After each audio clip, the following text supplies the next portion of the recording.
Olá, sejam bem-vindos a mais um vídeo sobre leituras e como melhorar as nossas leituras, tanto de estudos quanto também de lazer, né? Leituras que a gente faz simplesmente porque queremos fazer. O objetivo do vídeo de hoje é ensinar vocês a fazer fichamentos de leitura de uma forma concisa e eficiente, para melhorar a retenção do conteúdo das obras que a gente vai ler, por exemplo, agora no nosso clube de leitura Politiquês, em que a gente lê livros sobre história e política internacional. Se você ainda não faz parte do Politiquês, eu vou deixar o link de inscrição aqui na caixinha de descrição para você poder conferir o nosso clube. Eu sou a Giovana Branco, eu sou doutoranda em ciência política e pesquisadora de política externa russa, e hoje eu vou mostrar para vocês como que eu faço os meus fichamentos, por exemplo, para estudar para o doutorado, mas também para conduzir os nossos encontros do clube de leitura.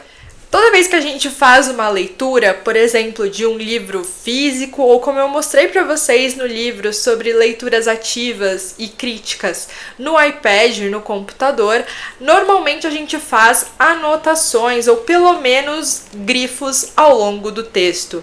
E isso, embora não seja necessariamente um método de leitura ativa, ainda assim pode ser muito importante na hora da gente fazer os nossos fichamentos, porque vão funcionar como uma base importante daquilo que nós consideramos relevante ao longo da leitura e principalmente os pontos que chamaram a nossa atenção. É importante dizer que toda vez que a gente vai ler um livro ou mesmo um artigo acadêmico, mas como a gente trabalha mais com obras assim mais completas, eu vou falar mais dos livros hoje, nós temos percepções diferentes do que importa em cada uma dessas obras. Então, cada pessoa que ler o livro vai compreender um argumento principal e características mais centrais ou menos centrais do que outra pessoa. Isso é absolutamente natural e isso também será refletido no nosso fichamento. No vídeo sobre como fazer leituras mais críticas, eu falei para vocês sobre a importância de interagir com a sua leitura ao longo do texto.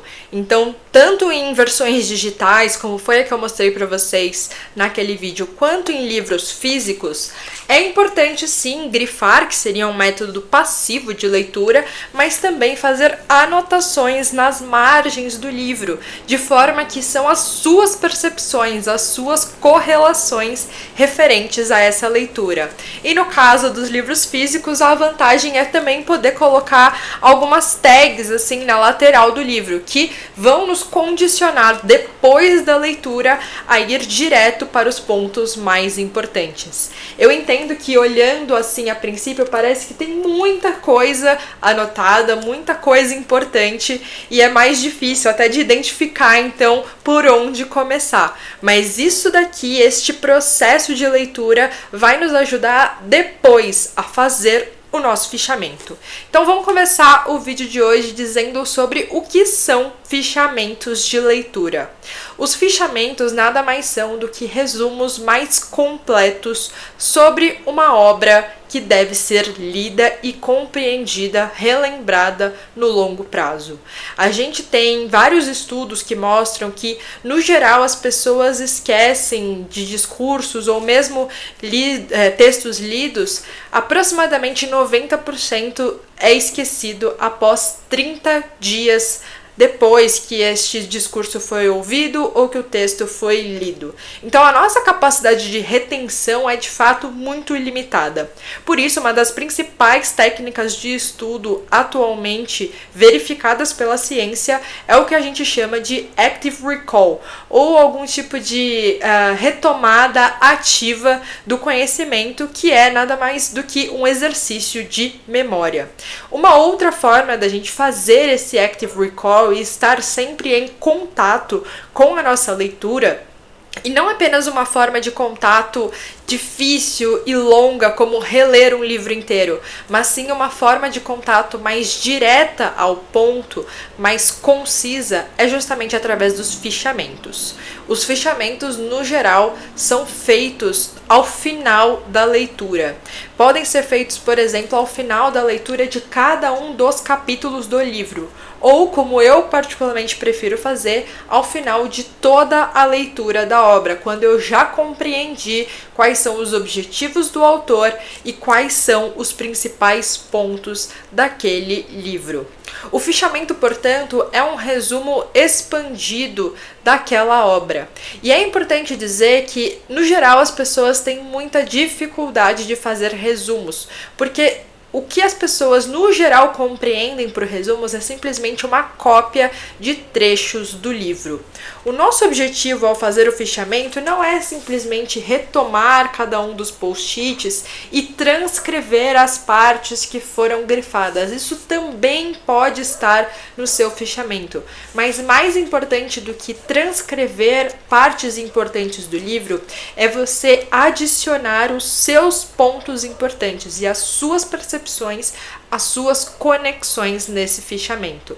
Você pode fazer um fichamento bem estruturado do seu livro, realmente dividindo ele em capítulos e para cada capítulo destacando qual é o principal argumento, qual foi a principal empiria utilizada pelo autor e quais são as conexões teóricas, por exemplo, que ele faz com outros campos da política internacional, ou seja, a área que você está estudando. Eu particularmente gosto de fazer os meus fichamentos no computador. Eu acho que salva muito o meu tempo e depois é muito fácil de acessar isso, mesmo quando eu não tenho o material impresso.